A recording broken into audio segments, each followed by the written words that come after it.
સમાચાર હવે ગાંધીનગરથી, જ્યાં એસટી એસટીના મુદ્દે વિધાનસભામાંથી વિપક્ષે વોકઆઉટ કર્યું છે। સરકારે એસટી એસટી સમાજના લોકોને અન્યાય કર્યાનો કોંગ્રેસનો આરોપ છે। વસ્તીના પ્રમાણમાં ઓછું બજેટ ફાળવાયું, બજેટમાં ફાળવેલી રકમ વાપરવામાં આવતી નથી। સફાઈ કામદાર વિકાસ નિગમે 24-25ના વર્ષમાં 76.50 કરોડની રકમ ફાળવી। પછાત વિકાસ નિગમ 41 કરોડની ફાળવણી, જેમાંથી 35% વાપરી નથી। આ પ્રકારના આક્ષેપ કોંગ્રેસના છે। કોળી વિકાસ નિગમમાં 81 કરોડમાંથી 81% વાપરવામાં જ નથી આવી। રકમ ઓછી ફાળવવામાં આવે તેમ છતાં વપરાતી પણ નથી। આ પ્રકારના આક્ષેપ થઈ રહ્યા છે। બજેટમાં સરકાર દ્વારા એસટી એસટી સમાજ સાથે ભેદભાવ રાખવામાં આવતો હોવાના આક્ષેપ કોંગ્રેસે કર્યા હતા। મંત્રી મનીષા વકીલના જવાબ દરમિયાન વિપક્ષે હોબાળો મચાવ્યો હતો। બોર્ડ નિગમ મામલે મનીષા વકીલના જવાબ દરમિયાન હોબાળો મચી ગયો હતો। ફરી પૂછીએ છે કે તો ઓછું બજેટ આપો છો, ભેદભાવ કરો છો, અન્યાય કરો છો, અને જે બજેટ ફળવાય છે એમાંથી પણ 50% રકમ વપરાતી નથી। તો એના કારણો શું છે? એક પણ પ્રશ્નનો જવાબ આ સરકાર વિધાનસભામાં આપતી નથી।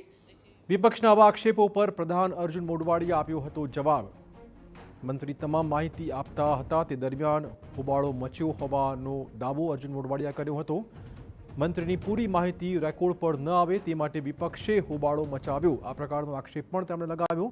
કેટલાક નિગમોમાં કરેલા કામ રેકોર્ડ પર ન આવે તે માટે વિપક્ષે હોબાળો મચાવ્યો। રેકોર્ડ પર ન આવે એટલે ગૃહના કામકાજને અવરોધવામાં આવ્યું હતું।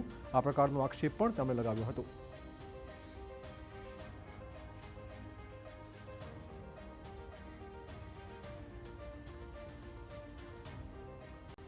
તો કયા નિગમમાં કેટલી ફાળવણી કરાઈ છે તેની વાત કરીએ। 24-25ના વર્ષમાં અનુસૂચિત જાતિ વિકાસ નિગમમાં 26.60 કરોડ ફાળવાયા, 89 લાખ વપરાયા વગર પડી રહ્યા।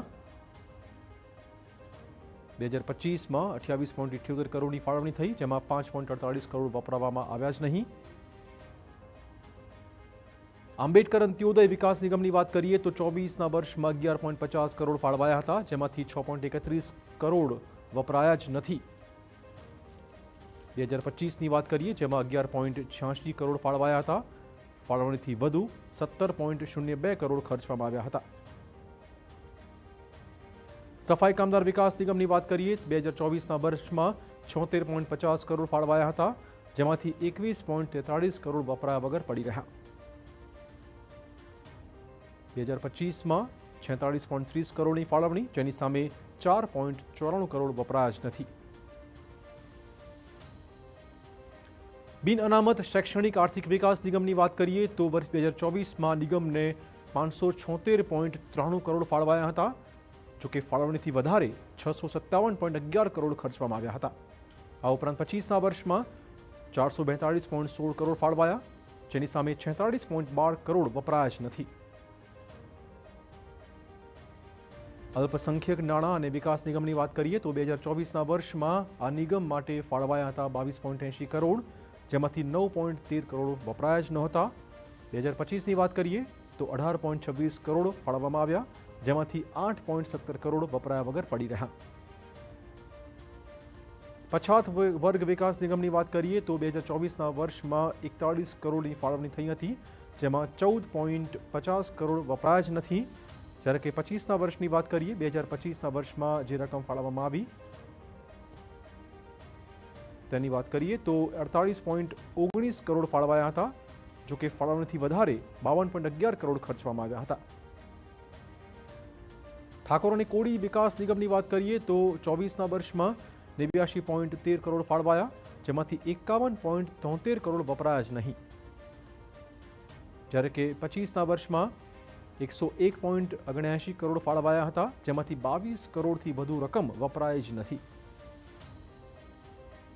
વિચરતી અને વિમુક્તિ જાતિ વિકાસ નિગમની વાત કરીએ તો 24ના વર્ષમાં 12.98 કરોડ ફાળવાયા, જોકે ફાળવણીથી વધારે 21.15 કરોડ ખર્ચાયા હતા। 25ના વર્ષમાં આ જ નિગમમાં 13.18 કરોડની ફાળવણી, જેમાં 65 લાખ વપરાયા નથી। ગોપાલક વિકાસ નિગમની વાત કરીએ તો 24ના વર્ષમાં 23.44 કરોડ ફાળવાયા હતા, જેમાંથી 11.90 કરોડ વપરાયા જ નથી।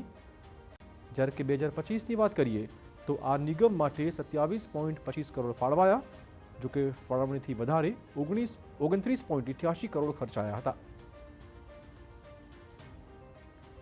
દિવ્યાંગ નાણાં અને વિકાસ નિગમની વાત કરીએ તો 24ના વર્ષમાં 6.84 કરોડ ફાળવવામાં આવ્યા હતા, જેમાંથી 3.10 કરોડ વપરાયા જ નથી। જ્યારે કે 2025ની વાત કરીએ તો આ નિગમમાં 3.85 કરોડ ફાળવાયા અને તેમાંથી મોટાભાગની રકમ એટલે 3.35 કરોડ વપરાયા જ નથી।